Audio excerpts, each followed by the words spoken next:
Hi guys, magandang araw mga kabakal. Update lang sa ating cute na jumping spider mga kabakal. Sa dami-dami ng gagamba ko dito sa ating koleksyon at ang ating mga binebenta, ito po yung isa sa pinaka-cute, yun nga lang pinakamahal na jumping spider natin mga kabakal. Napakamahal niya at iilan lang, bilang lang sa 4 na daliri ang mayroong ganyang klase ng jumping spider. Napaka-cute yan mga kabakal, ang sarap niyang tignan at nakita nyo naman nilagyan ko ng konting disenyo yung kanyang bahay. Nakakatuwa ito kasi kahit saan ako pumunta, parang lagi bang nakatingin sa akin itong ating jumping spider. Ginagamit niya ang kanyang mga malalaking mata. Kahit meron niyang mga matang maliit sa gilid ng kanyang ulo, ang talagang nagagamit lang niya mga kabakal ay yung dalawang malaki sa harap. So yan, kitang-kita niyo naman, nagtatago sa ilalim ng puno. So syempre para sa kanya malaking puno yan ng kahoy na bumagsak or nagtuto yung puno ng kahoy yan. So napaka-cute mga kabakal. At ang sarap lang panoorin na tuwing titingin ka sa kanyang enclosure, akala mo lagi ikaw yung pinagmamasdan niya. Imbis na siya yung ating laging tinitignan, para bang yung mga mata niya laging nakatutok sa atin. At meron siyang kapatid, yan, mas maliit yung enclosure, nasa taas. Isa po yung jumping spider na kapinsan niya or kamag-anak niya. Yun nga lang medyo makulit yun at puro talon ng ginagawa. Hindi katulad ditong ating jumping spider na to na medyo botsyog na yung tiyan niya. Kaya kahit magtatalon, hindi naman tayo mahihirapan na hulihin. So yan kitang-kita nyo, nakatitig na naman siya. Bakit ka ba lagi nakatitig? Kita mo? Talagang wala siyang gustong tignan kung hindi tayo.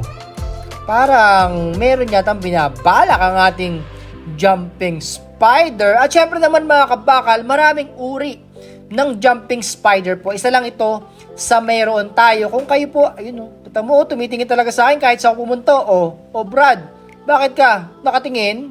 Kung gusto niyo pong magkaroon din ng jumping spider, pwede po kayong mag-inquire sa akin. Nasa baba po ng description ng ating video yung aking Facebook para ma-message po ako kung gusto niyo magkaroon ng ganitong klaseng ka-cute na jumping spider. So try natin siguro na pakainin ang ating jumping spider. Last time kasi na pinakain natin siya, binigyan natin siya ng maliit na beetle. Kaya ayun, gumalaw na siya.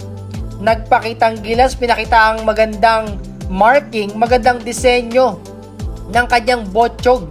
Nakatawa, napakaganda naman no? Okay na okay kung ano yung nilaki ng ulo niya, yun din yung nilaki ng kanyang katawan na botsyog. Maganda yung markings. Pumunta doon at ayan, dito naman siya pumwesto. Meron siyang duyan. Mga kabakal, gumawa ng duyan yung ating jumping spider. Para nga naman habang siya nagpapahinga, nakaduyan lang siya. Nakalutang lang, akalain mo ang tali-talino niya. Gumawa ng duyan sa ilalim ng kanyang punong kahoy. Nakakatuwa talaga. Ang sarap lang pagmasdan. Yung tipong matutulala ka pag nakikita mo siya na nandyan lang, nagduduyan, nakatitig sa'yo. Ano nga kaya ang gagawin ng ating jumping spider kapag dyan sa pwesto niya? Ayun, nilagyan natin ng mealworm. Ayan, tignan natin paano ba mag-takedown. Paano ka mag-takedown, boy?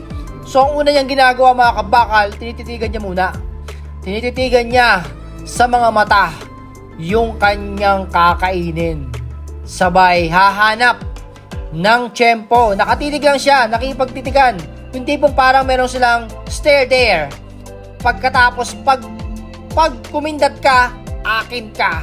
Ayan, inihintay na niya. Kita mo, bumebelo na yan. Sabay dakma at talon ang gagawin yan. Pustahan tayo, wag sana maumpog ang ating jumping spider. Sige na yan, dakmain mo na. konti na lang. Ayan gumagalaw na. Gumagalaw na yung kanyang mga paa. Mukhang malapit ng kumindat. Yung mealworm. Sabi ko sa'yo, mealworm, pag kumindat ka, kapag gumalaw ang iyong mga mata, akin ka. Yan ang sinasabi mga kabakal ng ating jumping spider. Brad, kuhanin mo na. Ayan na, bumibelo na siya. Lumalapit, gumagalaw ang kamay, gumagalaw. Ay nako, yari ka dyan, boy. Ayan na, yun! Finish him! Grabe mga kabakal, kitang-kita ninyo. Isa rin po sila sa galing mag-hunt mga kabakal. Galing mag-hunt ng foods. Grabe naman, ang bilis. Parang parang may dila, pero ang ginagawa kasi nila mga kabakal, tumatalon sila pa forward. Tumatalon sila papunta doon sa kanilang kakainin na yan. Hindi maintindihan kung paano siya babalik sa kanyang duyan. So, tingnan natin yung harapan niya. Ayun, cute-cute naman. Grabe naman, sa cute. Paano mo hihilahin yan? Tingin ka naman dito sa camera. Paano mo hihilahin ang iyong pagkain? Kayang-kaya mo yan, maliit lang yan. At share ko lang sa inyo mga kabakal, ang isang way ng pagkain po ng mga jumping spider na napansin ko ay dalawa yung klase ng way nila. Ang isang way mga kabakal, kapag sila ay kumakain, ang ginagawa nila dun sa kanilang pagkain na nahuli ay ang isa, sinisip-sip nila yung juice. Literal, sisip-sipin nila yan hanggang sa wala ng laman yung kanilang kinakain.